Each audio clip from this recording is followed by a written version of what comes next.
Assalamualaikum warahmatullahi wabarakatuh. Kami dari kelompok 2 kelas A1 Ekonomi Sumber Daya Manusia ingin menyampaikan sedikit materi mengenai penawaran tenaga kerja. Di sini saya Dinda Hoirunisa sebagai moderator dan berikut anggota dari kelompok 2.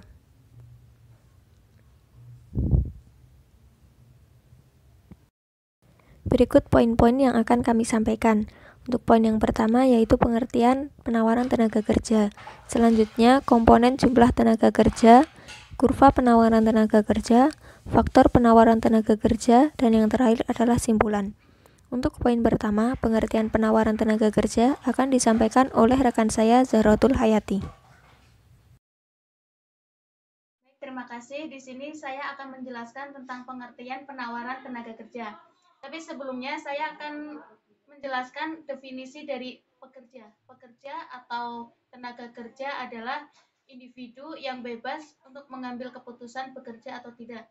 Sedangkan untuk penawaran tenaga kerja sendiri adalah jumlah tenaga kerja yang dapat disediakan oleh pemilik tenaga kerja pada setiap kemungkinan upah dalam jangka waktu tertentu.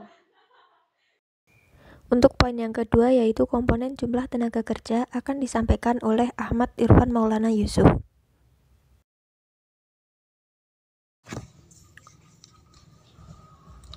Komponen jumlah tenaga kerja yang perlu diperhatikan.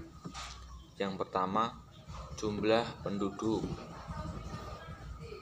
Yang kedua, persentase jumlah penduduk yang masuk dalam angkatan kerja. Yang ketiga, jumlah jam kerja yang ditawarkan oleh angkatan kerja. Jadi ada 3 komponen yang perlu diperhatikan dalam jumlah tenaga kerja. Jadi semakin besar jam kerja yang ditawarkan dalam angkatan kerja, semakin besar pula penyerapan pada angkatan kerja tersebut. Dan sebaliknya, semakin kecil jam kerja yang ditawarkan pada angkatan kerja, semakin kecil pula penyerapan tenaga kerja pada angkatan kerja tersebut. Terima kasih.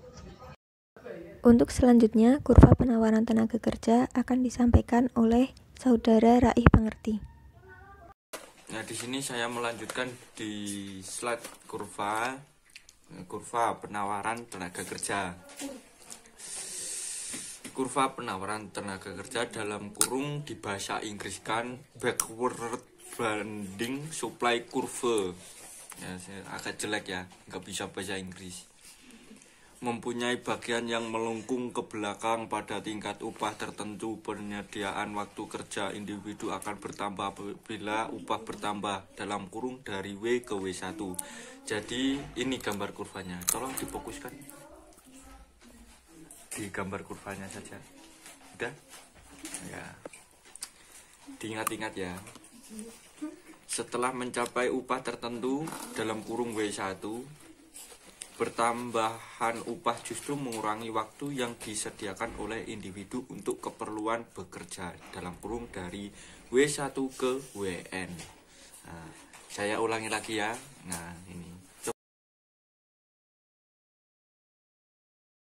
Terima kasih. Untuk selanjutnya, faktor penawaran tenaga kerja akan disampaikan oleh Siti Aulia Rahma. Assalamualaikum warahmatullahi wabarakatuh. Di sini saya akan memaparkan sedikit tentang faktor penawaran tenaga kerja. Faktor penawaran tenaga kerja ada 5. Yang pertama, jumlah penduduk. Makin besar jumlah penduduk, maka makin banyak tenaga kerja yang tersedia, baik untuk angkatan kerja atau bukan.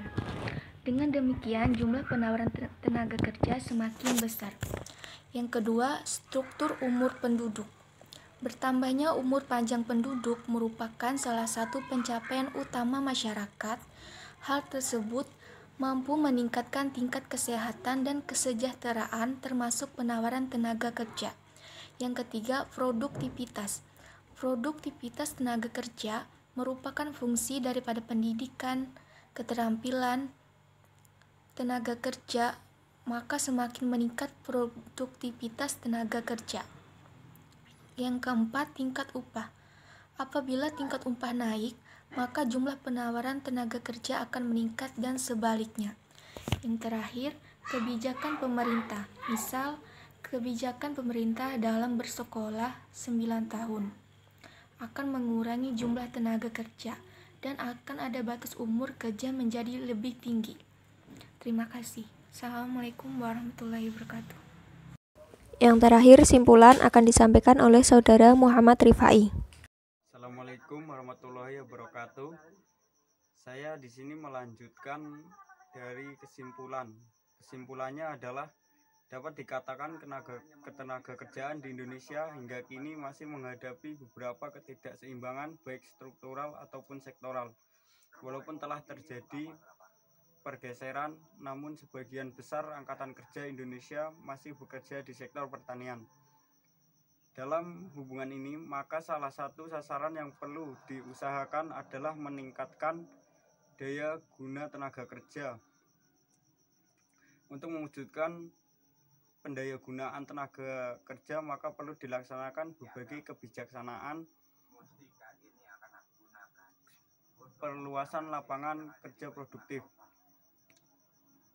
Sasaran utama kebijaksanaan adalah menciptakan kondisi dan suasana yang bukan saja memberi ruang gerak inisiatif yang sebesar-besarnya kepada para pelaku ekonomi, tetapi juga sekaligus mendorong serta membantu perkembangan usaha-usaha kecil, usaha di sektor informasi, dan usaha-usaha tradisional. Permintaan tenaga kerja, penawaran tenaga kerja, serta upah serta teoritas harus diperhatikan agar kebijakan-kebijakan yang dilakukan mendekati tujuan yang produktif atau yang diinginkan. Terima kasih. Demikian yang dapat kelompok kami sampaikan. Kurang lebihnya mohon maaf. Apabila ada pertanyaan, silahkan ketikkan di komentar.